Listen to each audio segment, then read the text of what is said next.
Hey there. So in honor of my embodied medicine facets of vulnerability and authenticity, this is kind of like a part two share from the reel I posted yesterday when I was kind of going through not kind of, I was going through a lot of waves of anxiety. And in really starting to embody my medicine more, which is really to me just my truth and my lived experiences, and owning that I am here to share those with people, and not from a victim state, but just from a real human spirit being a human perspective. And in owning that, I jump on today to just share a little bit more of how I navigated the anxiety yesterday and all of what I was feeling today. Because today I had to appear in court for my divorce, and just yeah, just not like a comfortable experience, we'll say. Um, so my anxiety yesterday, I leaned into it. I allowed myself to just feel it. I didn't judge it. I didn't like try to make it go away. I didn't numb out from it. I literally just surrendered to the energy of what it was and that it needed to move through me, and it was uncomfortable. And then I went to my lawyer's office, and she took like a huge weight off my shoulders because there was just all of this miscommunication amongst all parties. And then what was communicated to me was not right. So, long story short, a lot of that was cleared up yesterday when I went. I was no longer responsible for like supplying all of this insane documentation in an insane amount of time. And so I felt better, but even still, like, even after having that relief and knowing that I probably wasn't going to have to physically see my ex today, because of all of these different logistics, he was able to come to today's virtually. And so, I was told that yesterday, which also took a big like weight off my shoulders. But I'd be lying if I said that all of the anxiety was just gone. It wasn't. Like, my body was still processing a lot. And then today, that anxiety, I mean, it trickled into today, and then I would find periods of peace within it. But then driving to the courthouse, I got there like an hour early because that's just what I do and these kinds of important things.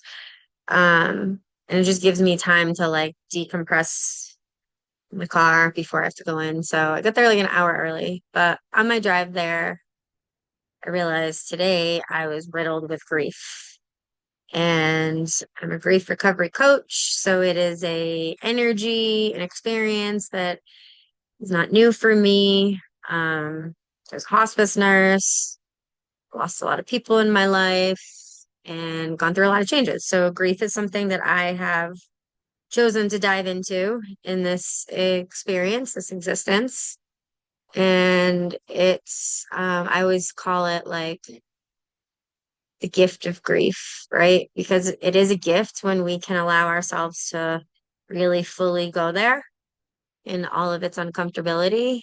I mean, I believe that essentially every emotion is a gift if we allow ourselves to actually process it and not bypass it.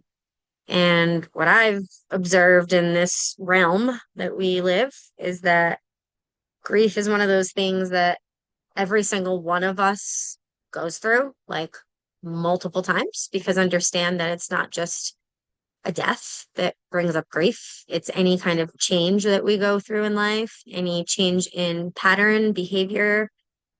So like grief is very present in this realm, but we've gotten really good at bypassing it as humans because that's how we've been conditioned and programmed to be, to just get over it, right? To look at the bright side of things. All of these very sort of gaslighting, disempowering ways that we humans have navigated grief. And honestly have missed out on the medicine that grief is when we can go there. And I share all this because again, I'm becoming more accepting. Um, I've had a knowing of this, but I'm reaching more levels of acceptance that honestly, a big part of my medicine here is my vulnerability and my authenticity. So essentially, my ability to be human, embrace the humanness of this existence, and be real about it. Like, why do we? I mean, I know why we do because I did it for a long time. I lived in an environment that was in many ways very secretive. Um, and then we kind of hid ourselves away from the rest of the world too. But then in our world, there was so much hiding in the shadows. There was just so much hiding and so many secrets and so many lies. Literally the same thing that as we humans start waking up to the external matrix, it's the same awakening. I went through the same awakening in my marriage as I went through with the outside world. It's like, oh my God, all of the lies, the illusions, the delusions, the wounds that we co-created this experience from. And again, I've referred to it as like rose-colored glasses shattering.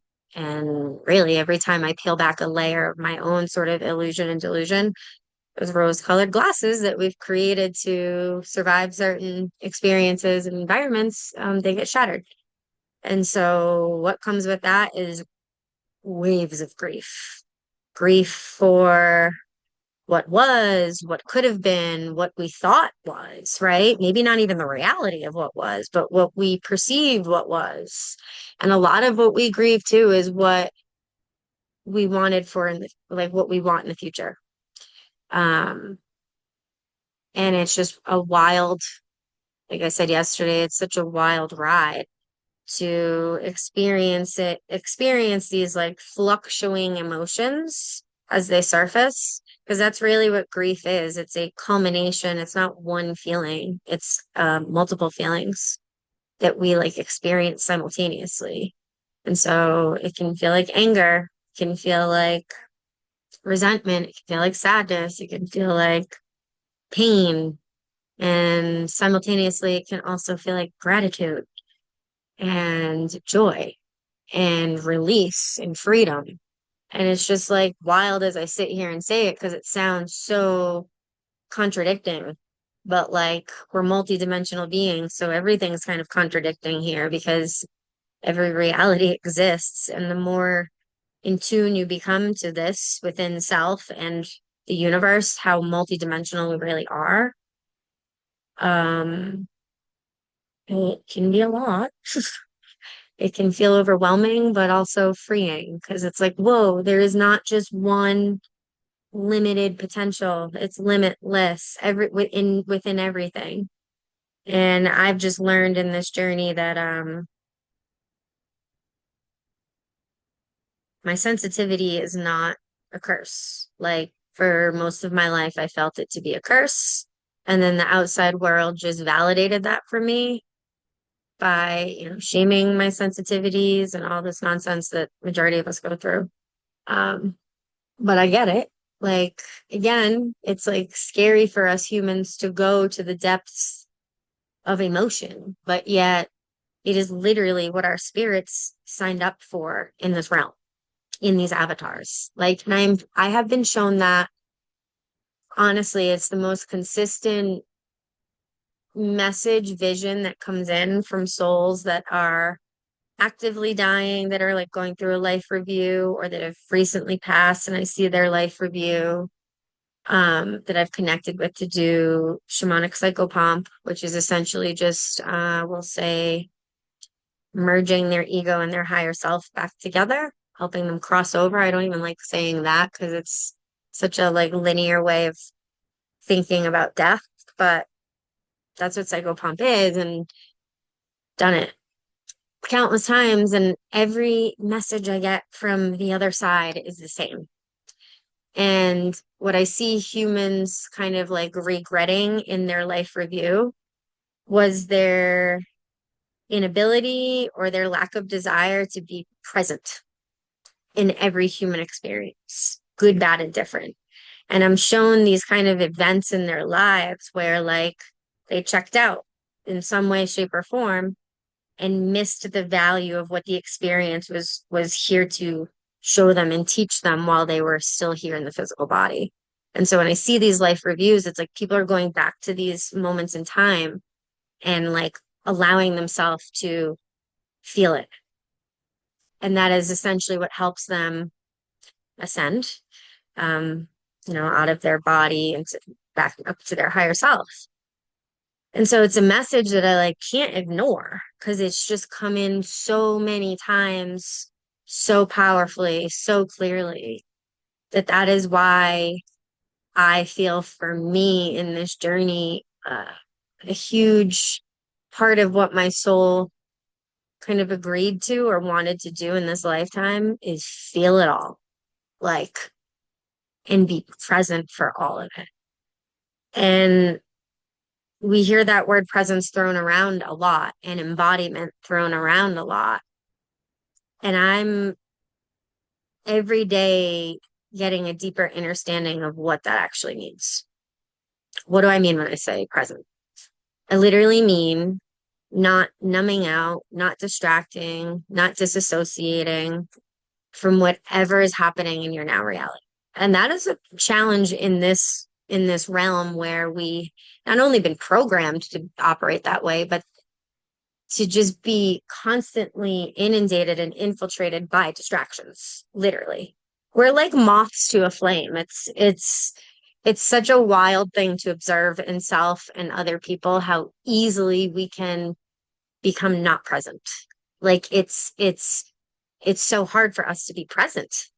And especially when we're navigating something that our human sees as challenging or uncomfortable or painful, like the first thing we want to do is check out in some way, shape, or form, or dumb down the experience or numb it. And it's like we're missing the value of the medicine in that experience because every lived experience is wisdom that our human takes back to our higher self and creator, God, source, universe, whatever word you want to use. We have all these beautiful labels here in this realm, but to me, literally everything is just energy. And the way I connect with things that have labels are just energies. It's just energy. And I don't mean just, I mean it's fucking badass. Everything's energy. Energy's powerful. It's the most powerful thing we have that manifests everything that we physically, tangibly can touch, taste, sense, feel, know in this realm. And so can we as humans really, really start learning what it means to be embodied in our bodies and present with every experience, every now moment? Because that is what I am actively practicing every day. And there's days where I'm like, I am spot on with that, like tuned in, tapped in, so present, so embodied. It doesn't mean that those days are like the best days either. It's usually those days that like I'm being encouraged by my higher self to surrender into the experience. Like yesterday, the anxiety, today, the grief, the facing of a lot of fears today, a lot of fears. And everything really went fine at court because it was like there was nothing that was going to be determined today.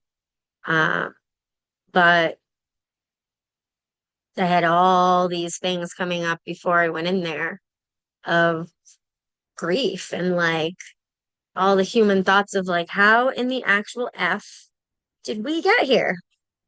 This is not what I foresaw for our life, even though deep down there was a knowing of it or of a strong potential of it happening. Because I do believe, or I know it to be true in my heart, soul, bones, every part of my being that my ex and I, we've done many a lifetime together and created a lot of karma together.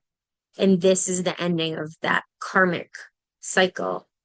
And I've talked about karma and dharma and a lot of other things, but karma is just fear. It's just experiences that we've co-created from our own unconscious, subconscious, and conscious fears. And so this is the lifetime we break free from that. And that's where that whole message of trusting the fall and trusting that the falling away of these karmic patterns are for our highest and best, literally. But I'd be lying if my humans still didn't have all of the normal human feelings about it all. And then, it was very clear to me today as I was driving to the court also, like, why I really needed to do this by myself. And it was like, because it's literally making so much grief surface. And I am the best person I have to help me through my own grief. Now, that does not at all negate the soul tribe that I have in this earth realm that are some of my strongest supporters and rocks, right? They're all beautiful, beautiful support systems. But I'm also someone who has really been working at breaking my own codependency with like leaning on people for emotional support. I'm not telling people don't lean on people for emotional support. We need a tribe, we need a family, we need community, 1,000%. We're not here to do this alone. But as someone that is like recovering from being codependent in that way with people, these last 2.5, and even before, as I was already kind of anticipatory grieving the ending of my marriage while I was still in it, because I knew it was coming. Um, I needed to like be able to show up for myself and not just reach out to someone else to help me feel better. Like I need to be able to have my complete emotional breakdowns, which is really just emotional releases, which can be very loud and can appear, scary to people, I guess, if they don't know what is going on, but it's not for like, I know what's happening with me. I know I got me. And so that's also why today I was like, I am so glad that I trusted my inner knowing of having to do this by myself because otherwise I would have been distracted if somebody else was in the car with me. Like I wouldn't have fully felt what I needed to feel before I walked into that courthouse. So I didn't like fall apart in there. And it helped not having to physically see my ex, but it was weird because I walk in and it's just like giant Zoom screen and he had his camera off, but it's just like his name in green of all colors because that's green heart chakra that I use for like everything. And I was like, okay. So I'm like, just remember, stay in your heart. Like, and it's not like we had to, it was just our lawyers going back and forth. We didn't really have to say anything, but it's just it's the being there. It's the presence. I didn't check out. I didn't disassociate. I was present for the whole thing. And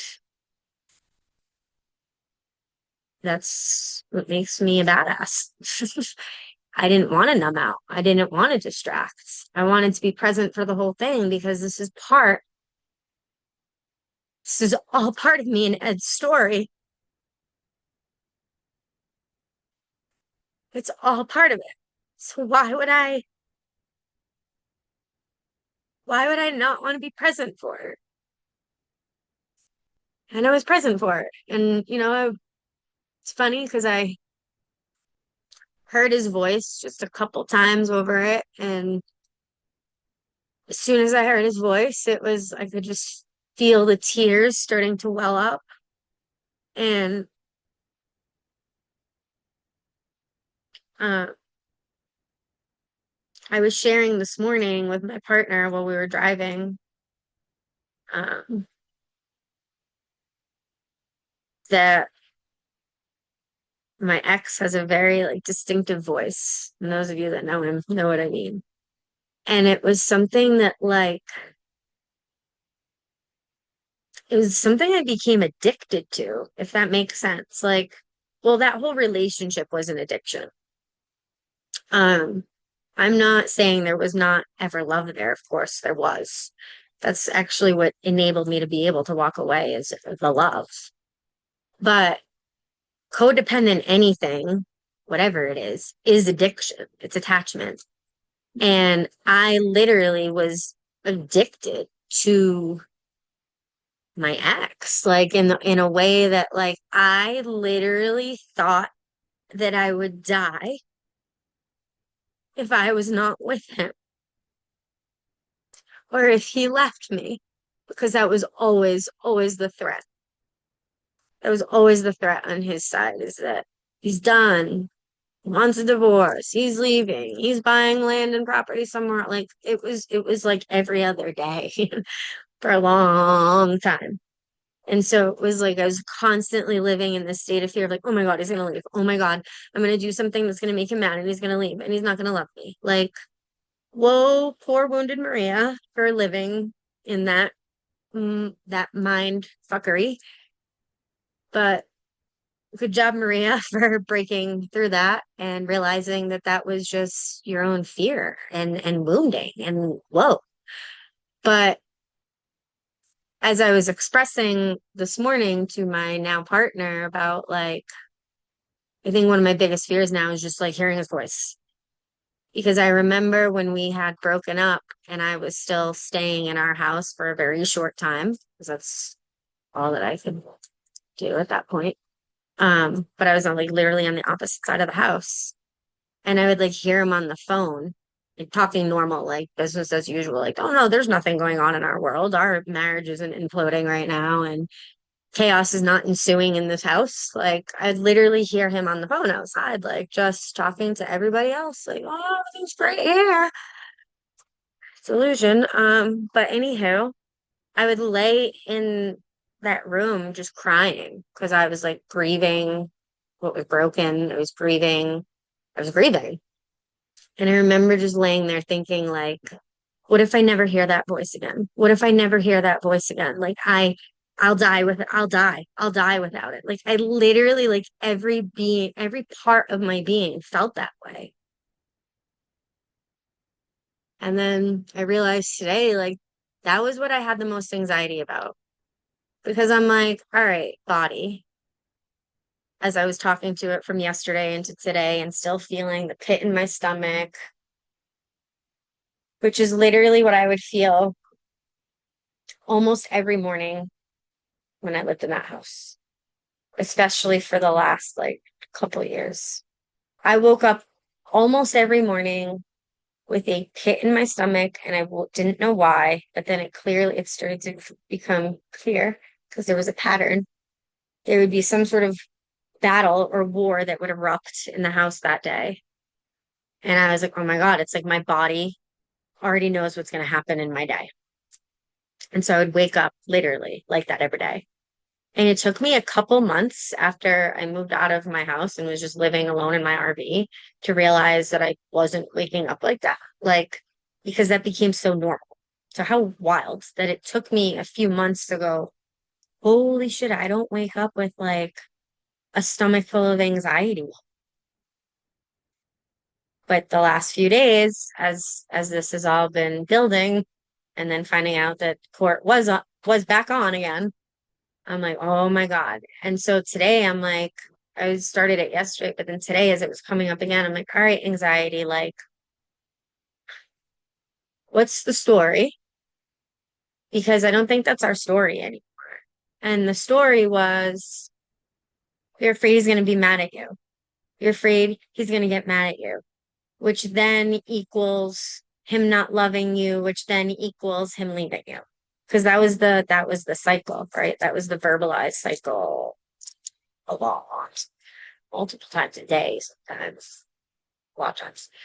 Um, and so I'm like, all right, well, that's not our reality anymore because who cares if he's mad at you? He hates you. Like, so yeah, he's mad at you. He's definitely mad at you. He's mad at the world. He's mad at everything. So get over it, Maria, because he hates you and it's not about you. So, all right. So it's not that he don't love you. So there's that fear right out the window. And I'm like, and he can't leave you. You left. So I'm like, Okay. So like as I'm like coming to these realizations, I'm telling this to my body, telling this to my body. But like the fear is still sitting there. I'm like, all right. So there's another story in there then. And it was like it was the fear of confrontation, confronting the dragon, confronting him. I refer to him as a dragon because he refers to himself that way. It's not a derogatory thing at all. Dragons are powerful AF. And yeah. So um the dragon, his faithful dragon rider from so many dimensions. Um there's just a fear of like, even though I knew there was a good chance he wasn't going to physically be there, it's the energy was there, and that energy is powerful, can be felt even not on screen. And I was like, "Whew," it's like me confronting him. It's like me calling out principle and justice. Everything he has imprinted into my brain for 19 years. It's principle and justice, Maria. It's principle and justice. Don't take shit from anyone, Maria. And I'm like, oh my God, literally all the things like you've taught me, you're teaching me through you in the most uncomfortable ways. And I'm like, I am not asking for anything other than what's fair for both of us, literally. And this all actually started with me asking for hardly anything because I still wasn't seeing my own value and worth and time and energy and intention that I put into our marriage and our time together. But thankfully, universe woke me up to that. And it's like, dude, I just want this fair and just. That's it. It's the principle of the matter. And why this individual who has preached that for so long is not operating from that is very frustrating, but I so get it.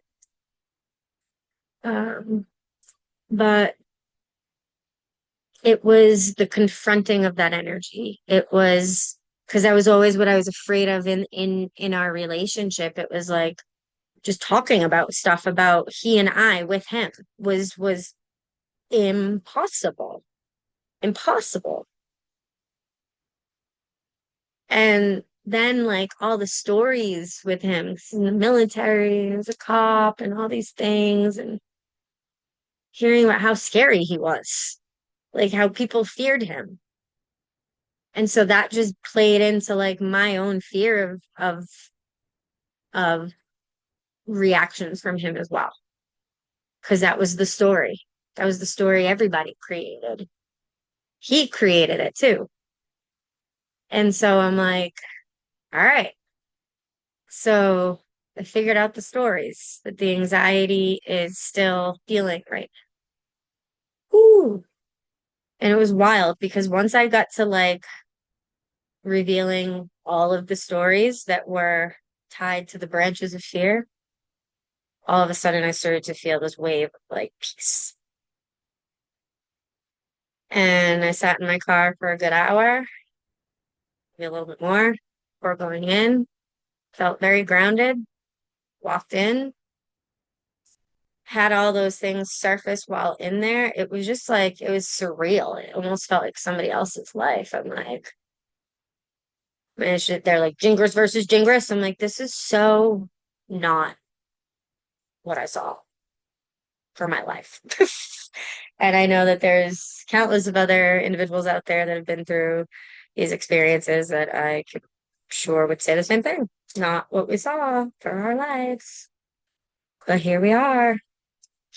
And so anxiety, grief, whatever it is that wants to be felt, my guidance would be to feel it. Because there is so much medicine when we do go there. Um, and I'm grateful to myself for consistently going there, even when I don't want to go there. It's like you're going there. Otherwise, if you numb out now, it's just going to get louder. And I've learned from my very first awakening 8 years ago, 9 years ago, whatever, that my body breaking, literally, um, being riddled with physical disease. It's like, I do not want to do that to myself again. And so pay attention now to the little signals in the body that are like, feel your shit. Feel it. Don't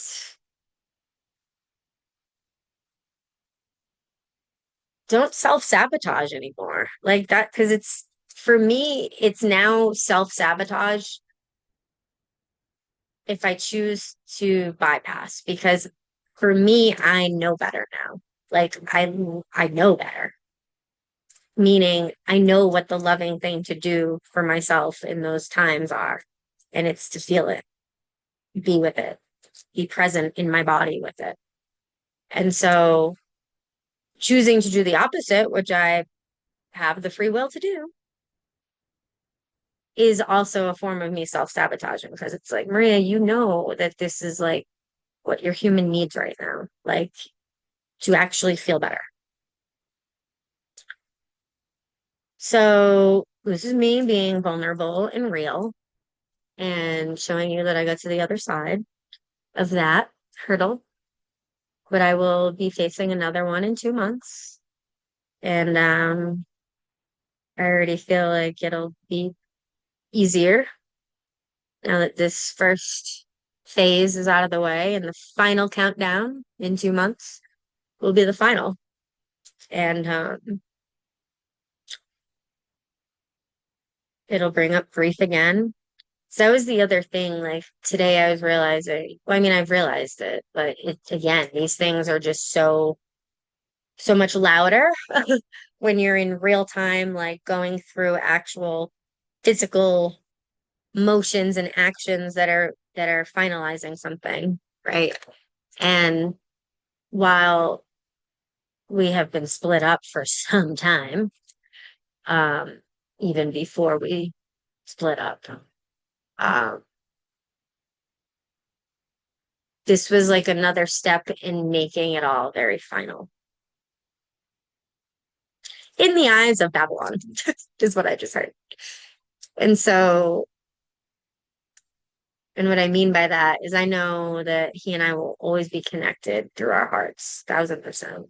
Just because we're both in our human egos right now and have been in this lifetime together, we both also still have huge hearts and beautiful souls that are eternally connected. 100%. It's why we've chosen to do this, these karmas together. It's funny. It's almost like I've come to a realization that those of us that live these kind of karmic cycles with individuals like multiple times and then choose to like finally like crack the code and break free from it, like maybe those are our most loving partners because they're the ones that reveal the most to us about us or help us or are and when I say the most loving, I mean on the other side. Like what we experienced here was definitely wounding and fear and toxic, like it was. There's also love there. Because again, this is a multidimensional experience. It's never just one reality, it's all of them. But it's getting real clear on what is the most prominent reality, because that's where we can get caught up in delusions and create something that never really was. And sometimes I think that's what I'm grieving in the marriage. Maybe it's what I thought was. But then when truth started to really become revealed, it's like, all right, so maybe it was never that. That was my own perception and illusion of what I thought we were. And even that, in and of itself, is a freeing realization. So, again, the more you can be present with all of your humanness and everything that comes into your life, your existence, your experience, the more present you can be, honestly, the more whole your life is, like the more fulfilled your life is. I remember having a conversation with one of my friends, um, someone that I've coached about like fulfillment. And they were asking me, like, and but also recognizing within me, like, that I feel this way. They're like, you feel fulfilled in life? I'm like, oh my God, yeah, 1,000%. I do. I probably wouldn't have said it like that a couple of years ago because I was still not living full truths. And I'm sure, I don't know, a year or two from now, I could be more aware of things I'm living in delusion now, right? But in this now moment, and when I was asked this question, I was like, yeah, fuck yeah, I feel fulfilled because I literally allow myself just to embrace everything that this human experience brings, or that I call it good, bad, and different. Because that is the guidance, like I said, that I've gotten from the other side so many times. It's like the biggest regret. It's the thing that people go back to experience in their life review before they exit the body, is to feel those moments in their human existence that they weren't present for whatever the reason. And that's honestly, I think, one of the deepest programs in us is disconnection, right? Because if we're disconnected, well, then we stay disconnected from our higher self and all of the wise guidance it's giving us. And therefore, we're very easily manipulated and very easily controlled. It's just what it is. I mean, it's not, it's just it's the reality we chose into in this earth plane game. And we can be pissed about it, or we can just realize that this is what this experience, this experiment, this earth experiment was meant to be. But I'm gonna like take the video game challenge that it is and say, all right, well, if I know I'm heavily programmed, then I am going to do what I can do in this lifetime to reveal those programs to myself first and foremost, so the awareness to them, and then break them. Because why not? We're limitless. And every time I seem to break a program that kept me in a more disempowered state, fear, I have proven to myself that it is a much more pleasant experience on the other side of it. So, this is my vulnerable share for today. Sometimes vulnerability is just this, right? It doesn't mean it's always breaking down. It's literally just, to me, it's being human. It's allowing my spirit to be human in every way that my badass spirit wants to express a human lifetime. And that is my embodied medicine. Some of it, anyways, because we all have a lot of medicine within us. And so, as I've done these, I did the reel yesterday and this video today. I'm feeling really called now to, how do I take my embodied medicine to the next level, so to say, um, so to speak. And it's like, all right, I think I'm just going to create like a little mini series where I pop on once a week. And I'm already like getting these names that are dropping in, where I literally just get on and do what I'm doing right now. I just talk real about, so this is what my human's experiencing this week. And this is what my higher self has to say about it. Because that's the cool thing about being intuitive. And we're all intuitive people, all born with intuition.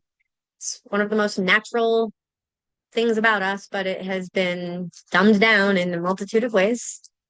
But the beautiful thing about being intuitive is that, okay, not only am I like really diving into this humanness, I can also now take that experience and bring it to my higher knowing, my higher self, and go, all right, so give me the whole picture now. Because that's just a glimpse. So now I'm going to take all that lived experience, good, bad, and different, to my higher source and go, all right, what is the whole picture here? What am I remembering about myself even more? And so I feel like it would actually be a pretty potent little series I could do, where it's just like an hour once a week. Who knows how often I do it.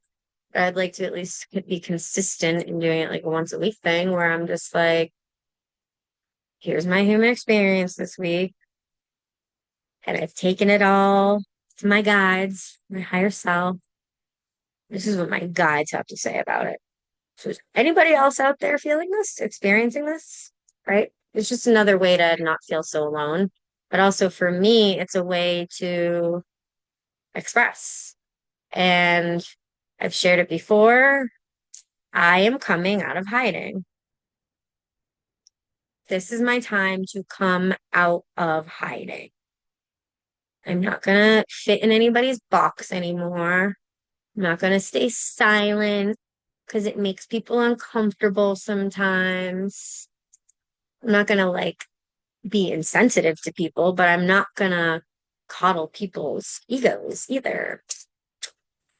I'm not going to hold back my own truths out of fear that it might be misperceived, misreceived, misunderstood, all that stuff that I've lived most of my life off of those beliefs.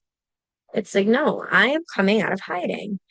And if part of my embodied medicine is my vulnerability and my ability to just be real and express my throat chakra in a way that feels healing, well, then why the fuck wouldn't I get on and do this once a week? Seriously, right? Embodied medicine, it's a real thing. And embodied means I'm practicing it every day. I'm living it in my body. And so the last 2 years, and we'll say the last year, I've been practicing it in a way where I've been like physically just putting myself in environments of a lot of people, a lot of different energies that maybe in the past my wounded empath could not have done. And so that's been a way that I've been sharing my vulnerability and my authenticity by not dimming myself down in those environments, in environments that I know might not fully be picking up what I'm putting down, but that's okay because I'm planting seeds. And really, more importantly, I'm just being me. And so that's been a way that I've been practicing my embodied medicine. But as Sam and I are starting to co-create different things together, and she's really starting to own this divine channel that she is from like all of these cosmic higher energies. And we both are channels, right? But we express it differently.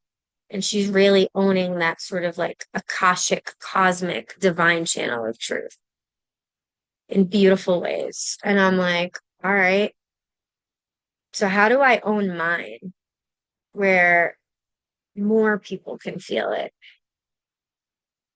and I can feel it more? And it's like I started asking that question a couple weeks ago.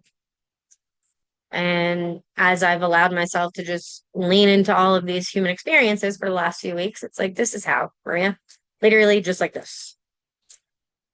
I'm like, holy shit.